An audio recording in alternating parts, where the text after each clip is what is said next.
आज इलेक्ट्रोकेमिस्ट्री में हमारा टॉपिक है बैटरीज़ कि बैटरीज़ क्या होती हैं और किस तरह ये बनाई जाती हैं और इनकी कितनी अक़साम हैं, तो वो सारी चीज़ें आज हम इस लेक्चर में डिस्कस करेंगे।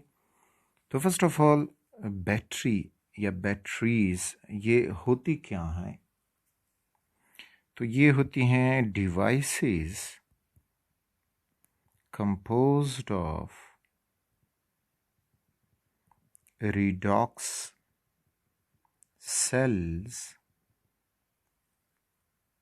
used to generate power या electricity is batteries। यानी ऐसे आलात हैं जिसमें मुख्तलिफ रिडॉक्स सेल्स को इस तरह अरेंज किया जाता है कि उनमें जो रिडक्शन ऑक्सीडेशन रिएक्शंस होती हैं तो उनको इस तरह फिर अरेंज करके किया जाता है कि हम उससे अपनी बिजली हासिल कर सकें, तो इनको कहा जाता है बैटरीज़। अब ये जो बैटरीज़ हैं या रिडॉक्स सेल्स हैं, तो इनकी फर्दर जो मेन टाइप्स हैं या मेजर टाइप्स हैं, तो वो 4 टाइप्स में हम इनको तकसीम कर सकते हैं। मेजर टाइप्स,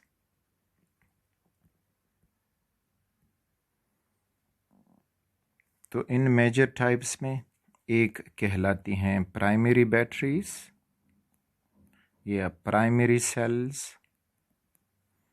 दूसरा टाइप इनमें आ जाता है सेकेंडरी बैटरीज या सेकेंडरी सेल्स। तीसरा टाइप इनमें सोलर सेल्स या सोलर बैटरीज। और चौथा इसमें आपको मिलेगा फ्यूल सेल्स या फ्यूल बैटरीज। तो ये इनकी 4 टाइप्स हैं। अब इनमें फर्दर हमें क्या समझना चाहिए, इनमें एक कि अगर हम प्राइमरी बैटरी हैं तो वो किसको कहेंगे, या प्राइमरी सेल्स।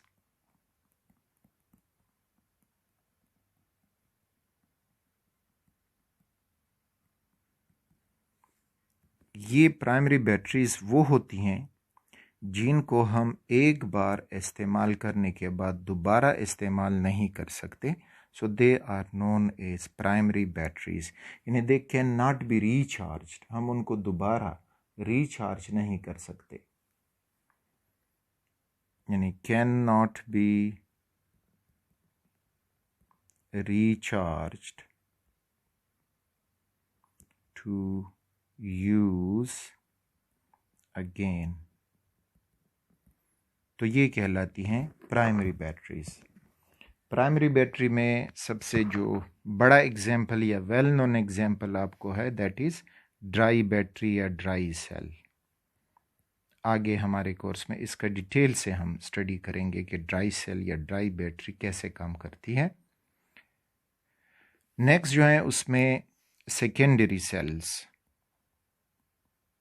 या सेकेंडरी बैटरीज, कोई भी नाम इनको आप दे सकते हो, सेल्स या बैटरीज, क्योंकि सेल एक रिडॉक्स रिएक्शन जिसमें होता हो तो वो सेल, और फिर मुख्तलिफ सेल्स आपस में अरेंज किए जाएं तो वो फिर कहलाती है बैटरी।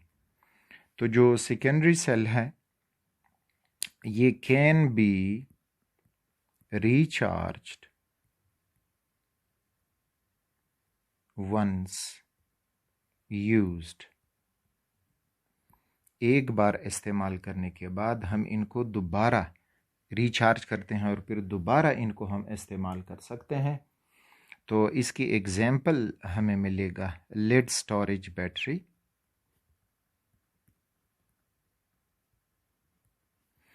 लेड स्टोरेज बैटरी जो आप यूपीएस में देख चुके हो, यूपीएस सिस्टम में, सोलर सिस्टम में लगाए जाते हैं। ताकि वो हमारे लिए बिजली स्टोर कर सकें। या सबसे ज़्यादा अगर आप देख चुके फेमिलियर हो तो गाड़ी में जो बैटरी, मोटरसाइकिल में जो बैटरी इस्तेमाल होती है, they are known as lead storage battery. Lead storage इसको क्यों कहते हैं, आगे इसका भी हमें डिटेल से स्टडी करने को दिया गया है। उसके बाद हैं सोलर सेल्स, जो तीसरी टाइप है। सोलर सेल्स या solar batteries, these are also called photovoltaic cells। और जिस तरह इनके नाम से जाहिर है, सोलर रिलेटेड टू सन, तो ये सनलाइट को यूज़ करते हैं, उसको बिजली में कन्वर्ट करते हैं, तो दे आर सोलर सेल्स या फोटोवोल्टिक सेल्स। तो ये क्या करते हैं, work on light, specially solar light, sunlight, to generate electricity। तो रिसेंटली पाकिस्तान में ये काफ़ी इस्तेमाल में आने लगे हैं सोलर सेल्स, जो बिजली पैदा करते हैं। when the sun is shining on them, the sunlight is falling on them। अच्छा, और जो चौथी किस्म है, they are fuel cells.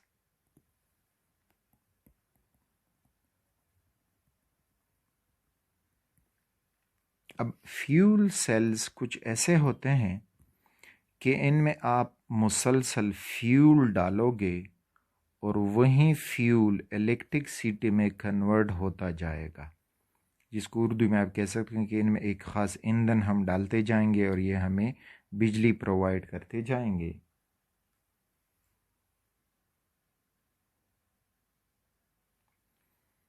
Fuel cells, a fuel is used to generate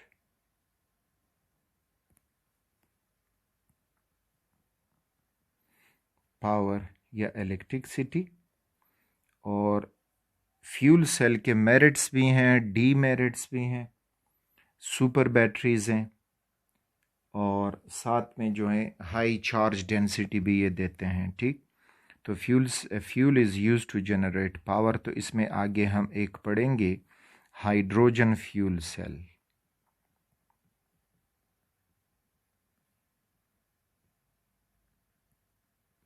अब इसमें यह नहीं है कि आप जनरेटर को देखें कि भाई इसमें भी तो हम फ्यूल डालते हैं। यस, जनरेटर में हम फ्यूल डालते हैं, लेकिन वो फ्यूल से बिजली पैदा नहीं होती। वो जनरेटर उस इंजन को घुमाता है और उसमें जो मैग्नेट लगा हुआ होता है, बाकी सिस्टम लगा हुआ होता है, तो वो मैग्नेट से हमें इलेक्ट्रिसिटी पैदा होती है।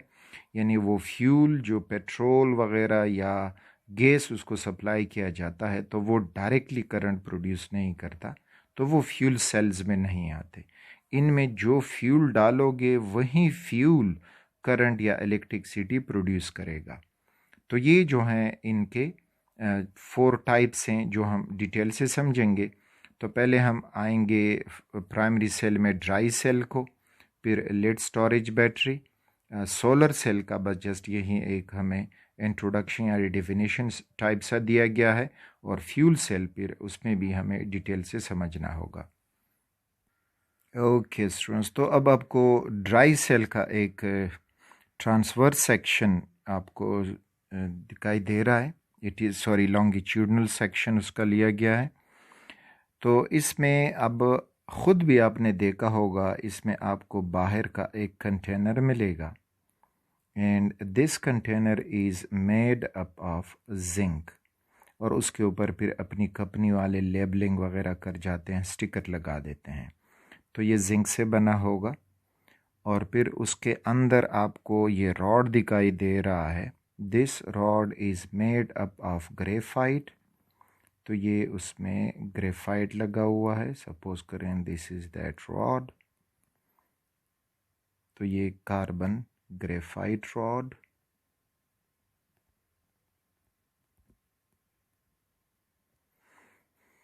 अच्छा, फिर जिंक और ग्रेफाइड कार्बन रॉड, इनके दरमियान एक पेस्ट डाला जाता है। Over here is that paste, उसको यूं आप कंसीडर करें कि this is that paste. This paste is of manganese dioxide MnO2 plus ammonium chloride NH4Cl, इनका एक पेस्ट बना के इसमें डाला जाता है। बाकी मुख्तलिफ बैटरीज में कार्बन भी उसमें डालते हैं, जिस तरह इधर लिखा गया है कार्बन वगैरह। मॉइस्चर को ख़त्म करने के लिए उसमें वो एसफाल्ट भी डालते हैं। इसी तरह कोई और वैक्सी पेपर भी आपको उसमें मिलेगा ताकि उसमें मॉइस्चर बाहर ना आ सके, एट्सेट्रा एट्सेट्रा।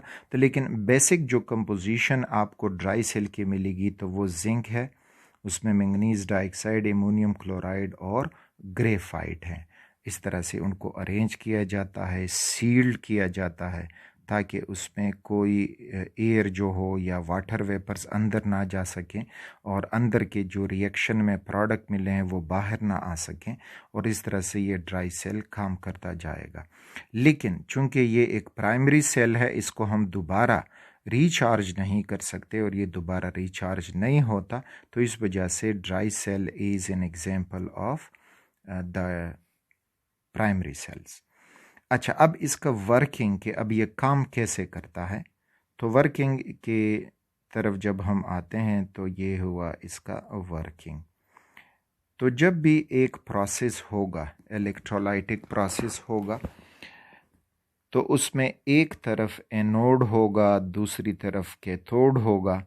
एनोड पे ऑक्सीडेशन वाक़या होती है, कैथोड पे रिडक्शन वाक़या होती है, और उस ऑक्सीडेशन रिडक्शन में जो इलेक्ट्रॉन ट्रांसफ़र होता है तो वो इलेक्ट्रॉन हमारे काम आता है और उसको हम इस्तेमाल करके अपने लिए बिजली में कन्वर्ट कर सकते हैं, उससे कोई पावर वगैरह हम उठा सकते हैं। तो वर्किंग के दौरान पहले आप रिएक्शन एट एनोड अगर पूछा जाए तो इसमें रिमेंबर जो एनोड है दैट इज़ दिस जिंक, ये जो बाहर का जिंक कंटेनर है दिस इज़ एनोड, और इसमें जो कैथोड है तो वो मैंगनीज डाइऑक्साइड है, दिस इज़ कैथोड। ये पॉइंट साथ में याद रखें। और एमोनियम क्लोराइड, और जब इनका पेस्ट बनाया गया है मे बी कि इसमें पानी वगैरह मौजूद हो तो ये बतौर इलेक्ट्रोलाइट काम करता है, दिस इज़ दैट इलेक्ट्रोलाइट। तो ये तीन चीज़ें हमें चाहिए एक वोल्टेक सेल बनाने के लिए जो इसमें मौजूद हैं। अब आप ये क्वेश्चन कर सकते हो कि भाई ये ग्रेफाइट रॉड का फिर इसमें क्या काम है। तो ग्रेफाइट रॉड जो है it acts as electron bridge. ये जो इलेक्ट्रॉन जिंक एनोड लॉस करेगा वो इलेक्ट्रॉन, यानी इसको मैं डायग्राम में आपको बताऊं, यहाँ से जिंक ने इलेक्ट्रॉन लॉस किए, इधर आया, इधर हम इससे अपना वर्क डन लेंगे या कोई लोड उठाएंगे, वो हमारे लिए काम करके इलेक्ट्रॉन वापस इस ग्रेफाइट रॉड पे आएंगे। अब ये इलेक्ट्रॉन ग्रेफाइट रॉड के साथ इनका कोई काम नहीं होता, कोई ऑक्सीडेशन रिडक्शन यहाँ पे नहीं होगी। वो जो इलेक्ट्रॉन है ये graphite rod as a bridge काम करेगा और इनको पहुँचाएगा मैंगनीज डाइऑक्साइड की तरफ। तो ये सारा प्रोसेस इस तरह से इसमें होगा। अब जब हम इसको केमिस्ट्री इसकी स्टडी करते हैं कि तो कैसे होगा, सो लेट्स सी। तो जिंक जो है एनोड है इसमें, दिस इज़ दैट एनोड। तो एनोड पे अब ये रिएक्शन होगा कि जिंक इलेक्ट्रॉन लॉस करके जिंक आयन बनेगा, दिस इज़ 2 पॉजिटिव, और अपने 2 इलेक्ट्रॉन छोड़ देगा। तो इधर वो 2 इलेक्ट्रॉन इस बॉटम पे पहुंचेंगे, यहाँ से मूव करेंगे, इधर हमारे लिए कोई वर्क डन, सपोज़ हमने इधर इससे बल्ब ऑन करना है कोई और चीज़, और फिर ये इधर मूव करके, तो इस तरह से ये इलेक्ट्रॉन, अब ये इलेक्ट्रॉन पहुंच गए हैं इलेक्ट्रॉन ब्रिज यानी ग्रेफाइट की तरफ, और ग्रेफाइट इनको ट्रांसपोर्ट करेगा inside the battery, manganese dioxide तक इनको पहुंचाएगा। तो वहाँ पे अब ये हो जाएगा। तो अब हम लिखते हैं कि कैथोड रिएक्शन, तो कैथोड पे अब ये होगा कि मैंगनीज डाइऑक्साइड मौजूद है, साथ में इलेक्ट्रोलाइट एमोनियम क्लोराइड है NH4Cl, और जिंक की तरफ से वो 2 इलेक्ट्रॉन भी पहुंच गए हैं। तो अब यहाँ पे रिएक्शन होगा, तो ये रिएक्शन होके हमें मिलेगा MN2O3, ये मैंगनीज का एक और ऑक्साइड बनेगा। अब कैसे इस ऑक्साइड में उसका ऑक्सीडेशन नंबर को क्या हुआ, अब इसको समझते हैं। अगला इसमें आपको मिलेगा एमोनिया NH3 प्लस वाटर और साथ में क्लोराइड आयंस। बैलेंसिंग में चलेंगे तो यहाँ पे ये 2 हो जाएगा, 2 ammonium chloride, 2 NH3, 2 chloride ions. इस तरह से ये अरेंजमेंट हो जाएगी एंड 2 4 8 और यहाँ पे 4H2O। अच्छा 2 3 अच्छी और 2 बस बराबर हैं। ओके, तो ये इसका रिएक्शन हुआ 8 कैथोड। अब इसमें हमने कैथोड मैंगनीज डाइऑक्साइड को क्यों कहा? ग्रेफाइट आपने देखा कि इस रिएक्शन में आपको ग्रेफाइट रॉड का कोई काम दिखाई नहीं दे रहा कि वो केमिकली कुछ कर रहा है। मैंगनीज डाइऑक्साइड इसमें अब कैथोड इसलिए है कि at which reduction take place. तो अब यहाँ पे मैंगनीज डाइऑक्साइड में अगर हम मैंगनीज का ऑक्सीडेशन स्टेट मालूम करेंगे तो ये है +4, और यहाँ पे Mn2O3 में ऑक्सीजन -2 है, 3 ऑक्सीजन है तो -6 हो जाएगा। -6 को 2 पे डिवाइड करोगे तो आपको मिल जाएगा +2 फॉर मैंगनीज डाइऑक्साइड।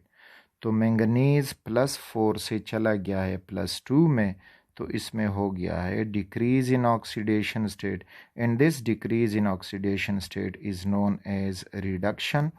और जब रिडक्शन हुआ, गेन ऑफ इलेक्ट्रॉन हुआ, so it is acting as cathode. तो कैथोड ये है, ठीक। तो वो कार्बन जो है that is graphite, it is just a electron bridge between the zinc और जो मैंगनीज डाइऑक्साइड है। एनोड और कैथोड के दरमियान वो एक इलेक्ट्रॉन ब्रिज है। तो ये इस तरह से काम करता जाएगा, और सारा का सारा जो मैंगनीज डाइऑक्साइड और एमोनियम क्लोराइड जब कन्वर्ट होता हो इस तरह से, तो ये बैटरी काम करता जाएगा, और फिर जब इनमें से ये रिएक्शन मज़ीद ख़त्म हो जाते हैं तो फिर इसका काम करना भी स्टॉप हो जाता है। तो अगर अब हम ये ओवरऑल रिएक्शन आपस में ऐड कर दें कि इसमें हमें क्या मिलेगा, तो ओवरऑल इसमें आपको ये मिलेगा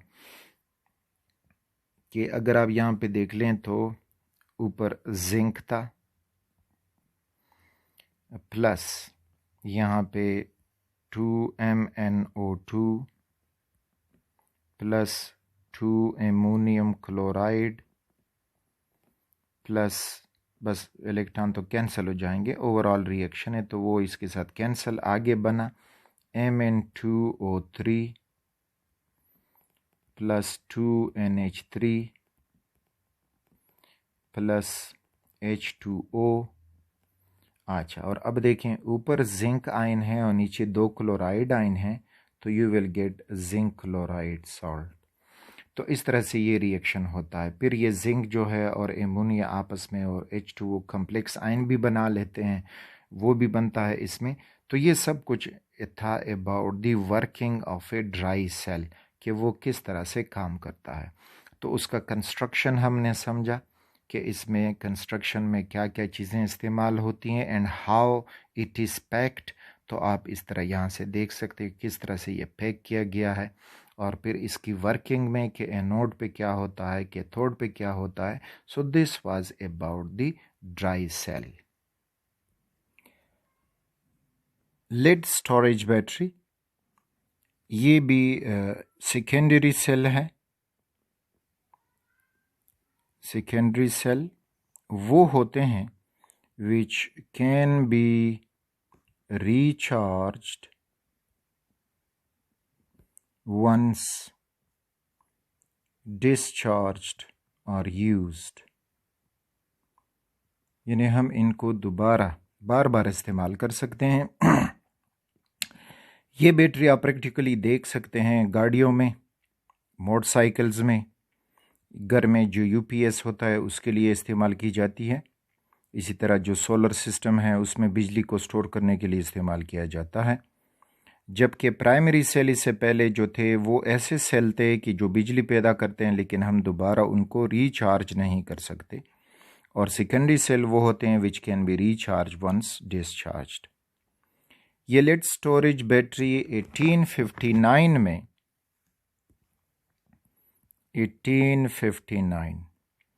एक फ्रेंच फिजिस्ट था गैस्टोनी प्लेंटी, जिसने पहली दफ़ा ये लेड स्टोरेज बैटरी बनाई। तो इस वजह से also known as Plante cell, कहीं पे आपसे पूछा जाए तो प्लेंटी सेल भी इसको कहते हैं बिकॉज ऑफ दिस फिजिस्ट। अच्छा, अब लेड स्टोरेज बैटरी का कंस्ट्रक्शन देखते हैं और फिर इसका वर्किंग देखते हैं कि ये काम कैसे करेगा। तो फर्स्ट ऑफ ऑल हम अपना एक ओवरव्यू लेते हैं इसके कंस्ट्रक्शन का और फिर आगे देखते हैं कि इसमें अब मज़ीद क्या क्या चीज़ें होनी चाहिए। तो इसके कंस्ट्रक्शन में जब हम आते हैं तो इसके कंस्ट्रक्शन में चाहिए होगा पीबी यानी लेड एलिमेंट है ग्रुप 4 का, उर्दू में इसको सीसा कहते हैं। और दूसरा चाहिए PbO2 लेड ऑक्साइड या लेड 2 ऑक्साइड या लेड डाइऑक्साइड। तीसरा इसमें H2SO4 इस्तेमाल होता है लेकिन उसका एक्वयस सोल्यूशन, ठीक, यानी 30% इसका एक्वयस सोल्यूशन।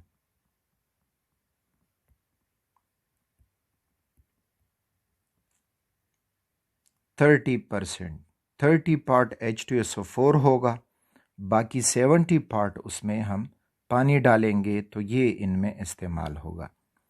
अब इन प्लेट को कुछ यूं अरेंज किया जाता है, तो for example this is lead plate PB से बना हुआ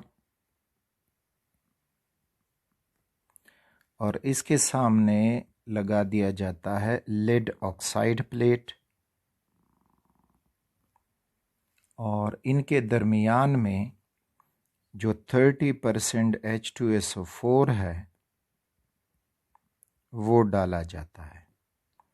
तो इस तरह से ये एक सेल बन गया और इसको इस कंटेनर में यूं अरेंज कर देते हैं। ये हुआ हमारा लेड डाइऑक्साइड PbO2। तो इसका वो बेसिक हम जो कंस्ट्रक्शन है वो समझते हैं। बाकी तो कंपनीज़ हैं मुख्तलिफ कंस्ट्रक्शन करके सबसे सिंपलेस्ट कंस्ट्रक्शन वो बना लेते हैं मार्केट में। तो अब इसमें जो है प्रोसेस ये होगा, जब ये डिस्चार्ज होगा, डिस्चार्जिंग, जब ये काम कर रहा हो, यानी इसमें जो स्टोर्ड शुद्ध केमिकल एनर्जी है उससे हम केमिकल एनर्जी में कन्वर्ट कर रहे हों, तो वर्किंग के दौरान अब इसमें जो फर्दर प्रोसेस हमने समझना है तो वो ये होगा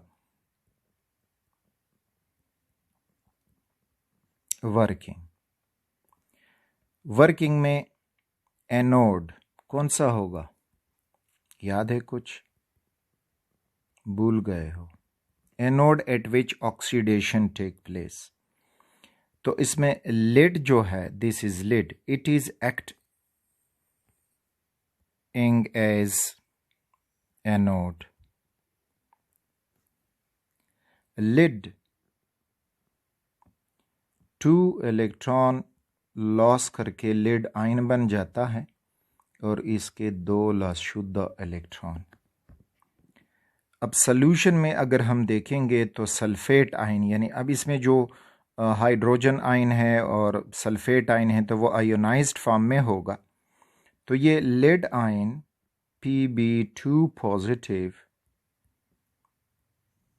reacts with sulfate ion and form lead sulphate PbSO4 ये बना। ये रिएक्शन हो रहा है एनोड पे। एनोड से जो इलेक्ट्रॉन निकलेंगे ये हुए वो इलेक्ट्रॉन ट्रेवल करेंगे टूवर्ड्स द कैथोड, लेकिन रास्ते में यहाँ पे हम इनसे अपना वर्क डन ले सकते हैं।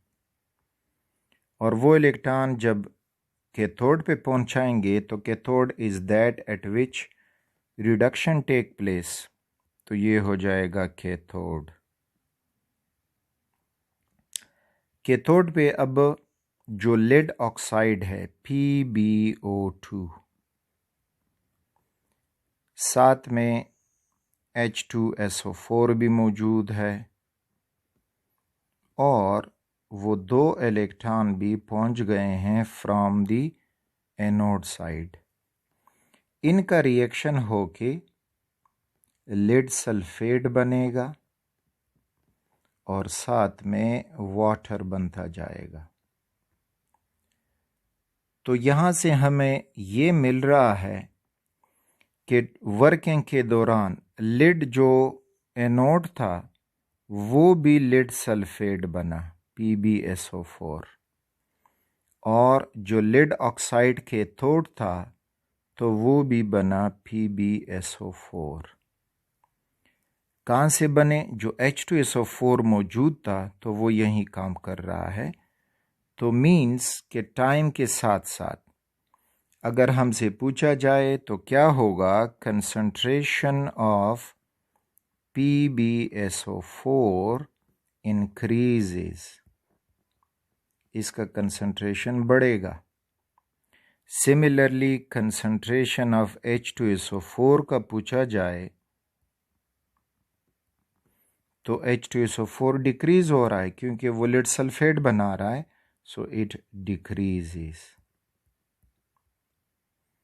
अच्छा, और ये पानी बैटरी चूंकि वर्किंग के दौरान गर्म हो जाती है तो ये पानी इससे इवापोरेट होने के चांसेस होते हैं।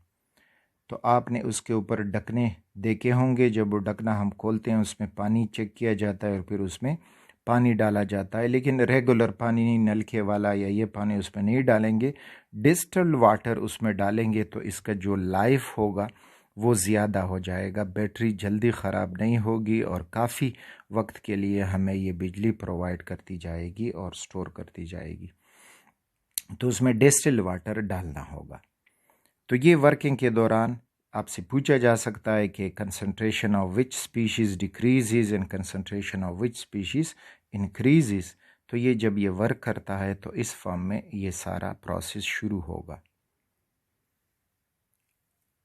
फिर जब ये डिस्चार्ज हो जाता है तो फिर जब हम इसको रीचार्ज करते हैं तो रीचार्जिंग पे ये जितने भी रिएक्शंस हैं दे आर रिवर्स्ड, तो वो रिवर्स हो जाते हैं रीचार्जिंग से।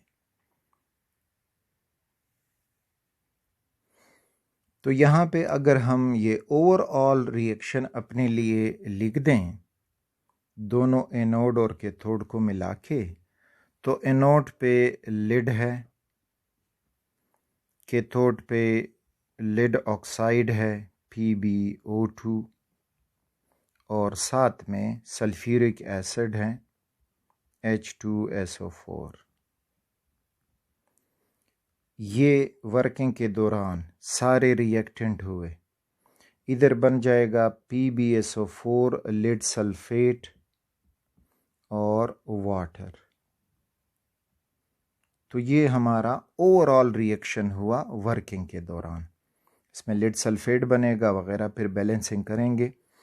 तो ये वर्किंग के दौरान इसमें सारा का सारा लेड और लेड डाइऑक्साइड कन्वर्ट होगा इनटू लेड सल्फेट, और ये लेड सल्फेट इधर प्लेट के साथ जमा होता जाता है और धीरे धीरे जो बैटरी की एफिशिएंसी है या करंट प्रोड्यूसिंग प्रॉपर्टी है तो वो कम होती जाती है, क्योंकि सारा लेड एनोड और कैथोड लेड सल्फेट की वजह से वो कवर्ड हो जाता है। अब जब हम इसको रीचार्ज करेंगे तो रीचार्जिंग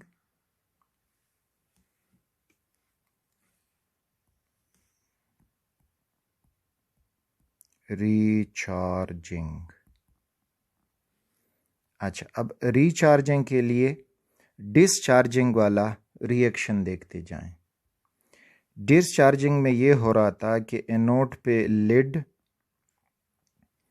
और H2SO4 ये रिएक्ट कर गए, उन्होंने लिड सल्फेट बनाया और हाइड्रोजन आयन निकले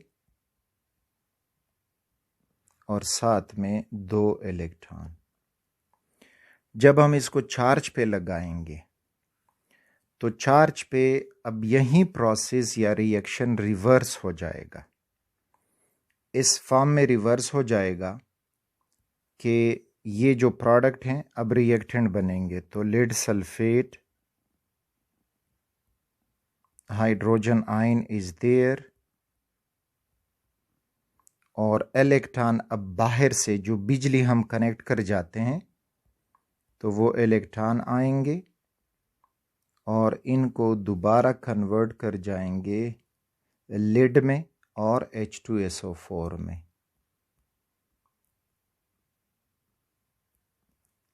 अच्छा, तो अब देखें, डिस्चार्जिंग के दौरान जो लिड वाला टर्मिनल था वो था एनोड।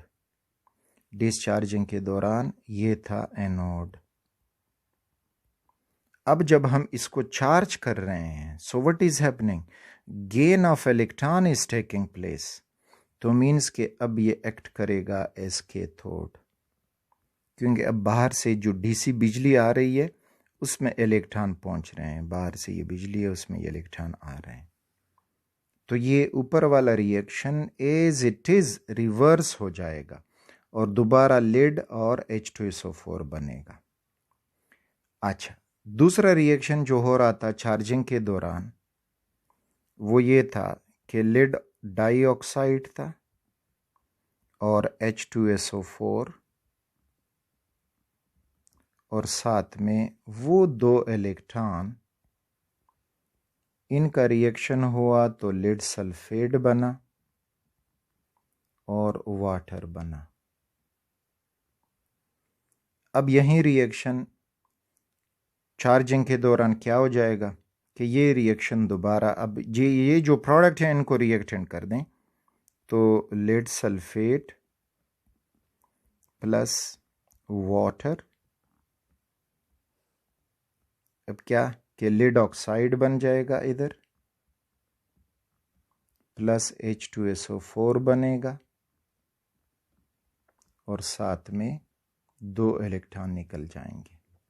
अच्छा, अब वर्किंग के दौरान lead oxide was acting as cathode, क्योंकि गेन ऑफ इलेक्ट्रॉन हो रहा था, रिडक्शन हो रही है। लेकिन जब फिर चार्ज हम इसको करते हैं रीचार्जिंग पे, यही लिड सल्फेट जो बना है it will work as anode, क्योंकि अब यहाँ पे लॉस ऑफ इलेक्ट्रॉन ऑक्सीडेशन हो रही है।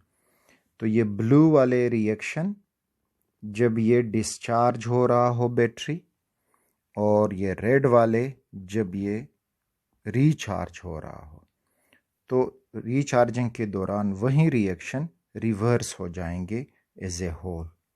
तो अगर आप अब इसको एज ए होल लिख दोगे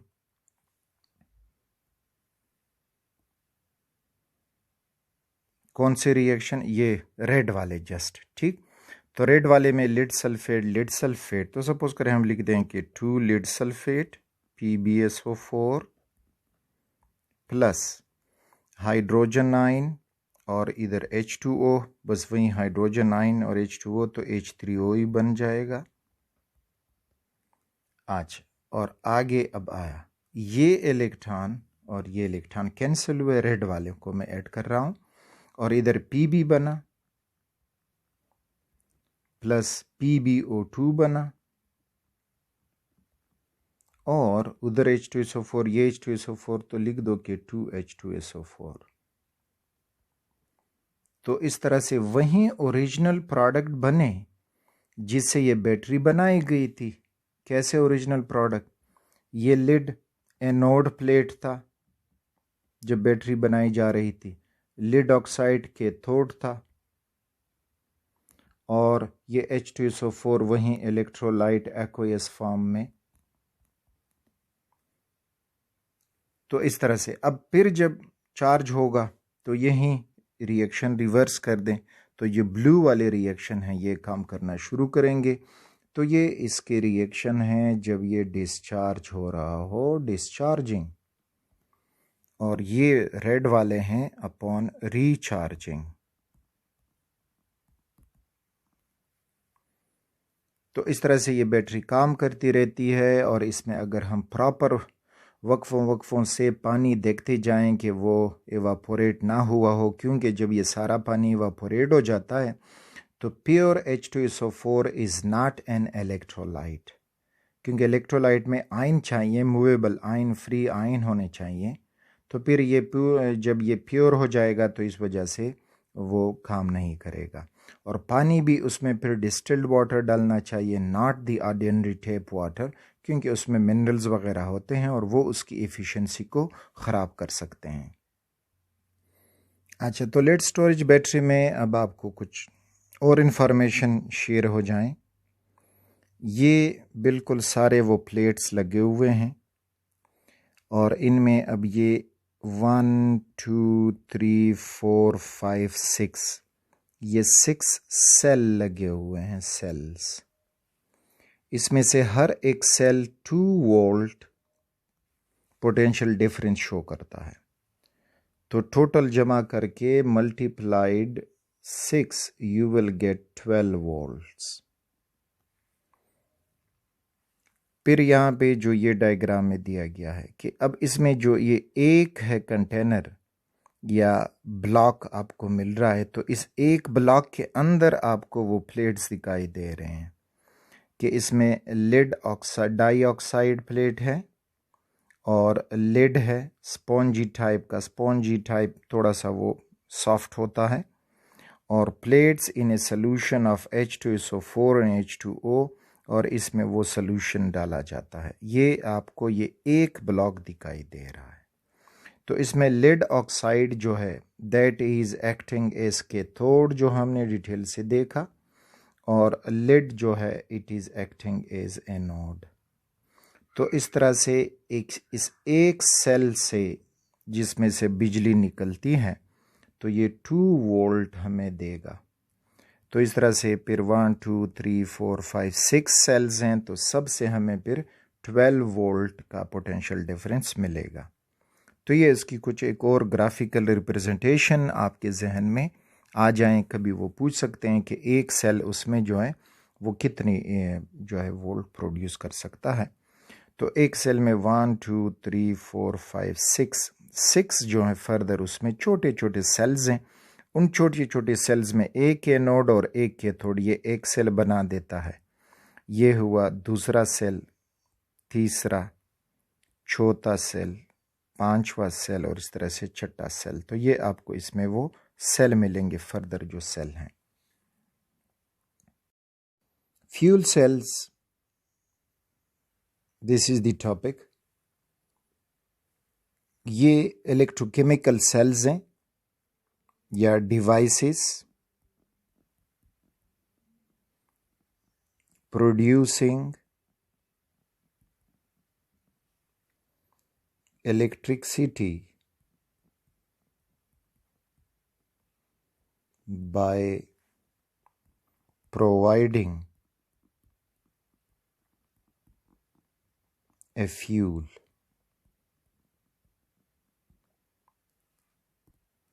तो इसमें एक फ्यूल आप डालते जाएंगे और ये काम करता जाएगा। बाकी सेल्स के मुकाबले में इसका मेरिट ये है कि ये जब तक आप फ्यूल प्रोवाइड करते जाओगे तो ये आपको काम करवाता जाएगा, यानी इसका कोई अनलिमिटेड लाइफ टाइम आप ले सकते हो।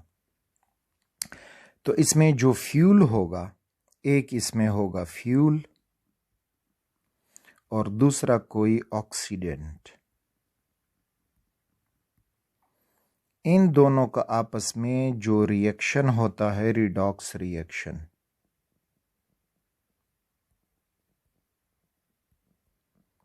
तो उस रिडॉक्स रिएक्शन में जब इलेक्ट्रॉन की ट्रांसफ़र होती है from the anode to the cathode, तो फॉर एग्ज़ाम्पल ये इसमें एनोड है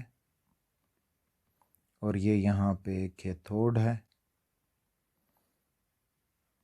तो ये इलेक्ट्रॉन जब यूं ट्रांसफ़र होते हैं, क्योंकि anode at which oxidation take place, तो यहाँ पे इलेक्ट्रॉन लॉस होंगे, और cathode at which reduction take place, तो यहाँ पे इलेक्ट्रॉन गेन होंगे। तो ये इलेक्ट्रॉन जब इस तरह से ट्रांसफ़र होते हैं तो रास्ते में इनको हम अपने काम पे लगा सकते हैं, इनसे हम अपना कोई वर्क डन ले सकते हैं। मुसलसल अब ये फ्यूल प्रोवाइड करते जाओगे तो फ्यूल प्रोवाइड होगा, ऑक्सीडेंट मुहैया होता जाएगा, रिडॉक्स रिएक्शन होता रहेगा और आपको इलेक्ट्रिसिटी मिलती जाएगी। तो ये उसका बेसिक कंसेप्ट है। अब मुख्तलिफ़ किस्म के फ्यूल सेल हैं, हमारे कोर्स में जो दिया है that is hydrogen fuel cell.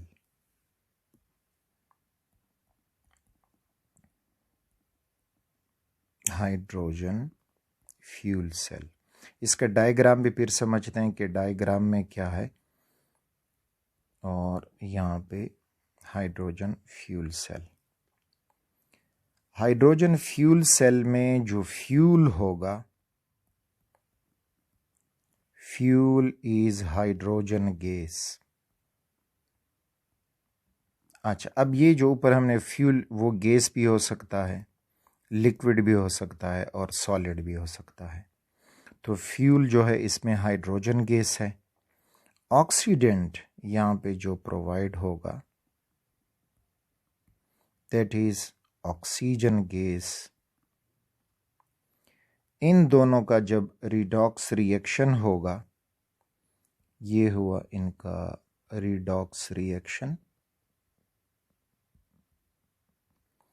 और यहाँ पे प्लाटीनियम एज ए कैटलिस्ट इस्तेमाल होगा, प्लाटीनियम एज ए कैटलिस्ट, और अमूमन KOH एज एन इलेक्ट्रोलाइट इसमें इस्तेमाल होता है। This is electrolyte. तो इनके रिडॉक्स रिएक्शन में जब एनोड से इलेक्ट्रॉन ट्रांसफ़र होंगे टू कैथोड, तो इधर हम इससे अपना वर्क डन लेंगे। यहाँ पे हमारा वर्क हुआ और हाइड्रोजन और ऑक्सीजन का रिएक्शन हो के जो बाय प्रोडक्ट इसमें बनेगा दैट विल बी H2O। तो ये सारा उसका वर्किंग स्ट्रेटजी है या वर्किंग कॉन्सेप्ट है of this hydrogen fuel cell. अब डिज़ाइन मुख्तलिफ हो सकते हैं, मुख्तलिफ आपको मिल सकते हैं, लेकिन वर्किंग सबका ऐसा ही होगा, जिसमें इस किस्म के प्रोसीजर से वो दोनों पास होके हमें एनर्जी प्रोवाइड करते जाएंगे। तो हाइड्रोजन फ्यूल सेल में जो ओवरऑल रिएक्शन है that is between hydrogen gas and oxygen और platinum as a catalyst and KOH is the electrolyte, और यहाँ पे बन जाएगा वाटर 2H2O। बैलेंस कर जाएंगे तो इस तरह से ये बैलेंस होगा। तो अब इसमें एनोड और कैथोड, हाइड्रोजन फ्यूल सेल में जो एनोड होगा, anode that is the hydrogen inlet, जहाँ से हाइड्रोजन फ्यूल दाखिल होगा। तो यहाँ पे 2 हाइड्रोजन के मॉलिक्यूल और प्लाटीनियम एज ए कैटलिस्ट इससे जब गुज़रते हैं तो 4 हाइड्रोजन आयन बन जाते हैं और 4 इलेक्ट्रॉन रिलीज़ हो जाते हैं। ये इलेक्ट्रॉन कैथोड की तरफ ट्रैवल करते हैं। तो कैथोड पे ट्रैवल करने के दौरान ही हम इससे अपना वर्क डन लेंगे, और कैथोड तक जब पहुंचेंगे तो वहाँ पे ऑक्सीजन का इनलेट होता है, ऑक्सीजन गैस, वो ये 4 इलेक्ट्रॉन गेन करके 2 ऑक्साइड आयन बना देते हैं, और फिर फाइनली जो 4 हाइड्रोजन आयन है और 2 ऑक्साइड आयन है तो 4 hydrogen ions and 2 oxide ions, ये रिएक्ट करके बना देते हैं वाटर का मॉलिक्यूल। तो इस किस्म का इसमें ये सारा प्रोसेस होता है। तो इलेक्ट्रॉन जब एनोड से कैथोड की तरफ ट्रेवल करेंगे तो यहाँ पे इन इलेक्ट्रॉनों को ट्रैप करके इनसे अपना काम लिया जाता है। वो कोई भी वर्क डन हो उससे लिया जाएगा। डायग्रामेटिकली अगर हम इसका एक डायग्रामेटिक स्केच देखेंगे तो वो हमें कुछ यूं मिलेगा। तो इस एनिमेशन में आप हाइड्रोजन फ्यूल सेल का डायग्रामेटिक प्रोसेस देख सकते हो। यहाँ से देखोगे सो हाइड्रोजन फ्यूल दाखिल हुआ, वो प्लाटीनियम कैटलिस्ट से गुज़र के इलेक्ट्रॉन दे चुका है। ऊपर आपको इलेक्ट्रॉन दिखाई दे रहे हैं और इस साइड पे राइट साइड से ब्लू कलर में ऑक्सीजन आ रहा है। तो इस तरह से ऑक्सीजन आके हाइड्रोजन आयन से मिक्स होगा और ये मिक्स होके एज ए वाटर बाहर निकलेंगे। तो एक्स्ट्रा हीट वगैरह जो होता है तो उसकी डिसिपेशन भी होती है और इस तरह से ये सेल अपना काम जारी रखता है। दिस वाज फ्रॉम इंटरनेट, जो वहाँ पे मैं इसको देख चुका हूँ तो आप लोगों के साथ शेयर किया है। So this is the diagrammatic animation of hydrogen fuel cell. Again hydrogen came, oxygen came, यहाँ पे आयनाइजेशन हो गई, हाइड्रोजन और ऑक्सीजन मिले और एज ए वाटर बाहर निकला। और ऊपर जो है यहाँ पे हमें वो रीडिंग दी जा सकती है, करंट, जितना करंट ये प्रोड्यूस करेगा।